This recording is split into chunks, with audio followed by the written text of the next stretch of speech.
How long have you lived here? Like 3 weeks. Oh, geez. Yeah, okay. That's why the neighbors don't know us. Gotcha.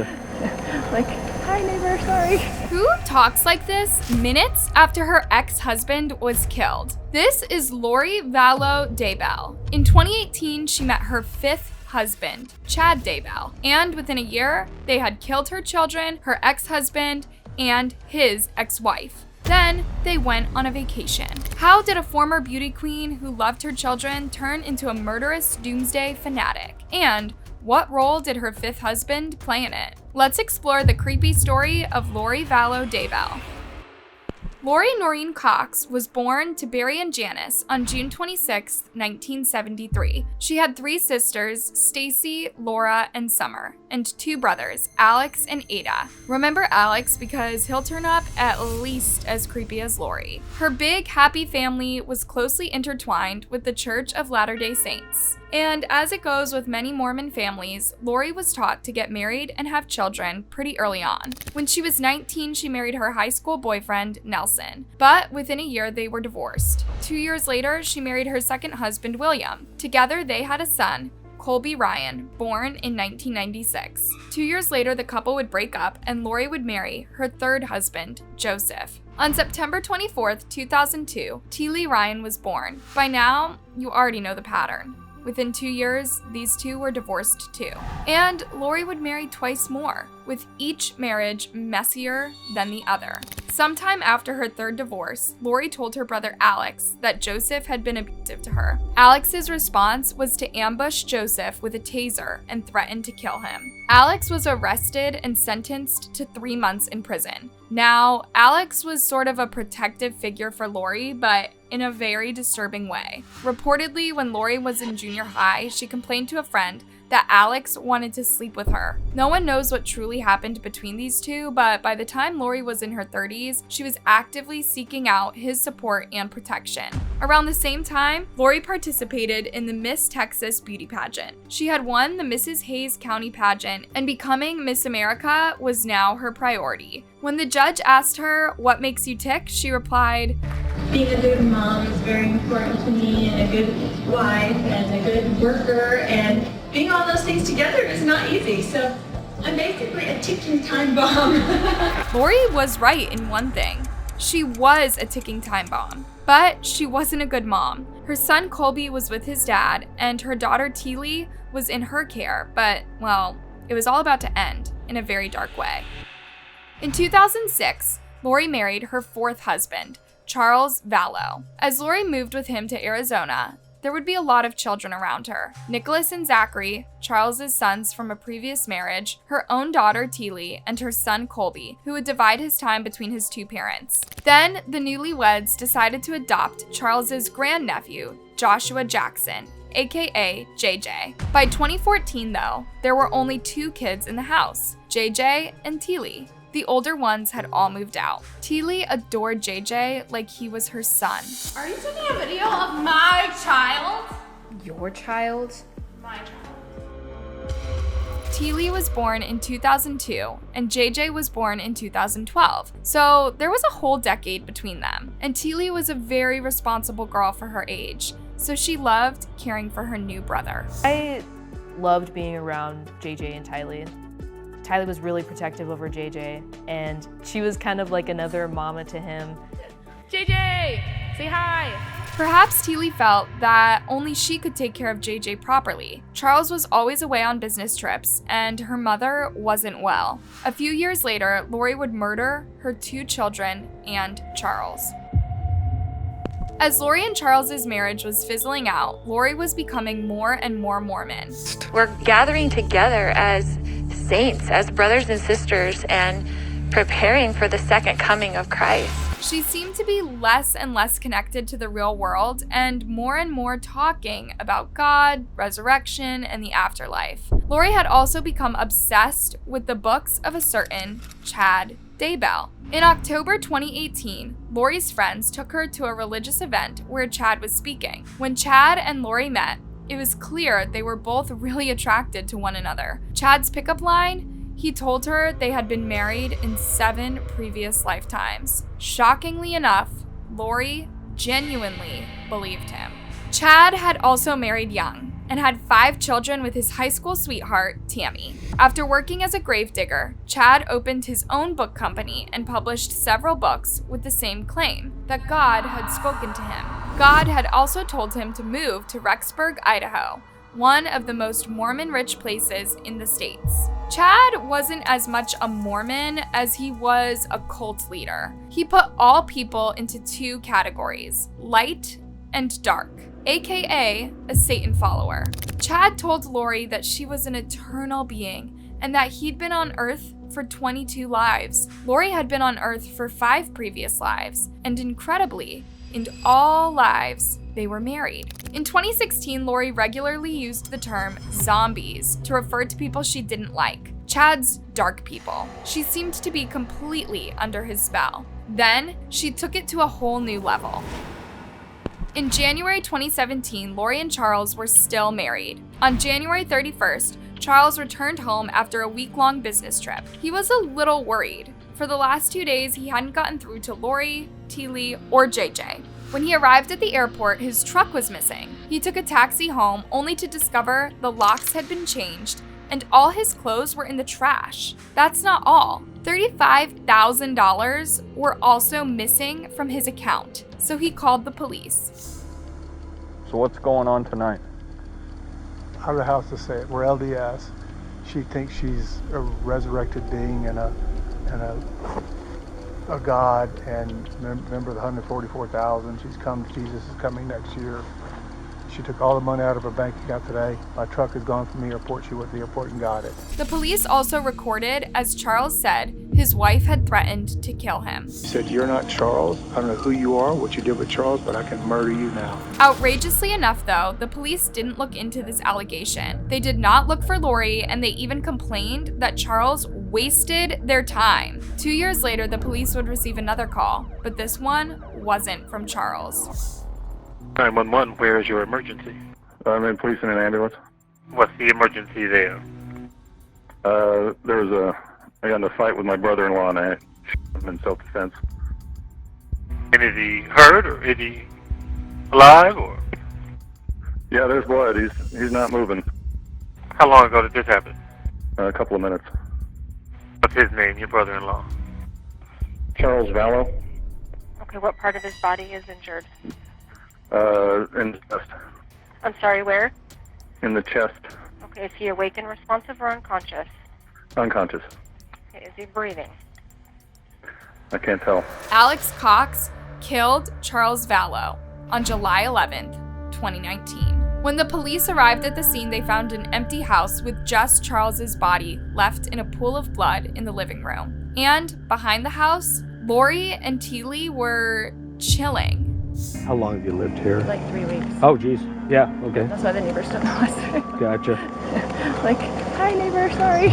If the police are looking at a homicide, maybe try to look devastated, just saying. And it gets worse. Later that day, Lori threw a big pool party at the same house. In another shocking police twist, Alex was released from custody that day. He'd given them a bogus self-defense story where he was at the new house with Teely when Charles paid them an angry surprise visit. According to Alex, he felt threatened by Charles, so he shot him in the chest. But Alex also had said that Charles had hit him in the head with a baseball bat, and there were no visible injuries on his head, even though Charles was a semi-pro baseball player. Also, Charles had zero history of violence, whereas Alex had a long record. Why did the police accept his story and close the case? If they decided to keep a closer look at Alex and his way too relaxed sister, they could have saved Teely and JJ.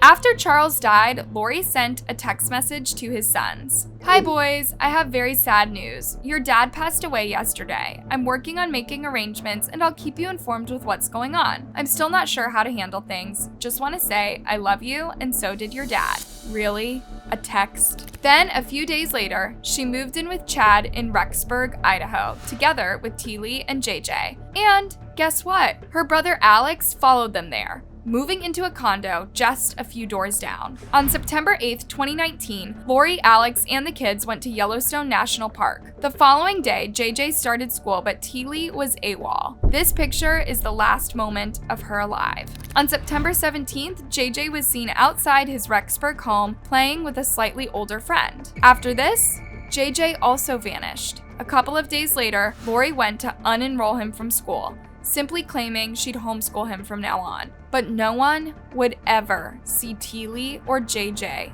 again. For a few days, no one in the extended family worried. They knew Lori had just moved with the kids, and they assumed they were just settling in. But how many calls need to go unanswered before you think something's wrong? JJ's grandparents, Larry and Kay, were patient.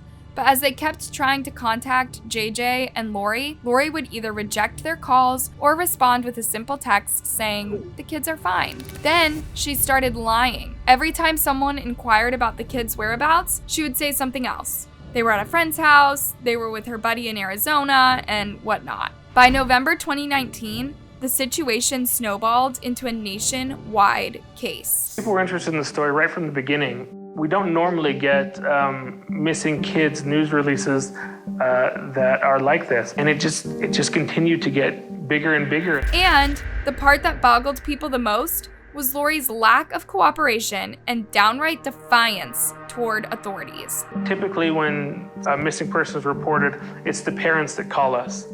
And so when we posted this story, I think people immediately knew that something was fishy. The FBI got involved, and Larry and Kay became very involved. He was our baby from, just instant fall in love. That's what you do with grandkids. You just fall in love immediately. After Charles died, Lori cut off all communication with JJ's grandparents, and they were desperate about this. They even begged Lori to give them 1 hour of Skype with their grandson, but she simply ghosted them. Apparently, Lori was upset that Charles had switched his life insurance beneficiary from Lori to his sister Kay. It's funny Lori was acting like the victim here, though, after she and Alex had killed Charles. In November 2019, it was Kay who called the police to do a welfare check on JJ.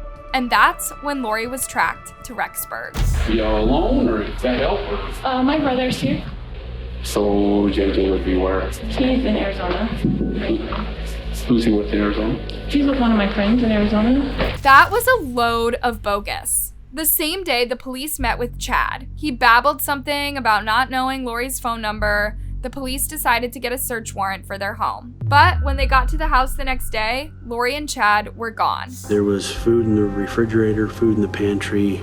Everything had been taken off the hangers, and there was no clothes in the dresser drawers. By Christmas 2019, journalists tracked the couple to Hawaii. Did you do something to your children?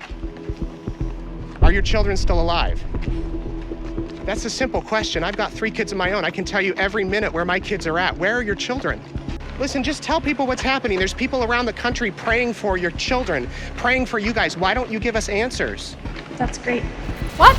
Lori had just married Chad, and the two were vacationing in Hawaii months after killing Lori's children. Eventually, the police filed a child protection order. Lori ignored the order, but 5 days later, she was arrested. Some really horrible things would be uncovered in the investigation. 1, Chad's ex-wife Tammy had also died under very suspicious circumstances 10 days before Chad eloped to Hawaii with Lori. 2, Lori had been calling her own kids zombies. That's right, she didn't love them anymore, and she saw them as nuisances. He said that he was being a zombie and climbed up on the cabinets, climbed up on top of the fridge, smashed her picture of Christ down. Lori called her own son a zombie for climbing on the cabinets. And JJ was on the autistic spectrum, and poor Teely heard her mom call her a zombie while she was on the phone. Finally, the videos of Charles speaking to the police about Lori emerged. I've tried to support her as much as I could, but it's gotten really, really bad lately. She's had a break. She says, I'm Nick Schneider. I've taken over Charles's body, and Charles has been killed. I'm going to kill you. You're going to be murdered today or tomorrow. I can do it. I'm not going to with my priesthood power. She does priesthood blessings. Yeah, maybe this woman shouldn't have had custody of her children. On June 9th, 2020, the FBI dug up Chad's backyard.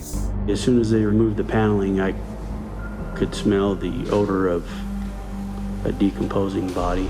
JJ had been buried there, and Teely was buried in the pet cemetery. Chad was arrested and charged with first-degree murder, just like his wife. Lori's brother Alex was inches away from being arrested when he took his own life in December 2019. Was he Lori's mad dog, killing Charles, Teely, JJ, and maybe even Tammy for her? We might never know, but the evidence against Lori was overwhelming. Lori and Chad had ordered wedding costumes, rings, and bathing suits just days before Tammy passed away. Also, days before this, Chad messaged Tammy about burying a raccoon in the pet cemetery. Then, there were Lori's many half-confessions to her bestie, Melanie Gibb. First, Charlie was a zombie, so he had to go. After Alex killed him, she started calling her kids zombies. Did she ever tell you if JJ was taken over or possessed by an evil spirit? Yes. Melanie had even recorded a phone conversation with Lori after her children went missing. Melanie was worried that Lori was lying about Teely and JJ's whereabouts. Hi, you're being controversial to me, or if you're recording this conversation for the police or whatever. I don't know what your intention is on this phone call, but I love with all my heart, and I have forever, and I will always love you. I appreciate those words, but if you really loved me, you wouldn't have told the police that I had JJ with me. That's not what a friend does. Lori said that God had instructed her to lie. God had also instructed her to cheat on Charles with Chad. Did Lori indicate whether or not she thought it was okay that they were engaging in intimate relations? She did. She felt it was according to God's will. And did she tell you, ever expand on why she believed it was according to God's will? Yes. She explained that because they had been married in multiple lives and they had a mission together, that it was okay. Wow. A day before Mother's Day, 2023, Lori was found guilty of murdering her children and conspiracy to murder Tammy. JJ's grandparents celebrated this day. I love you.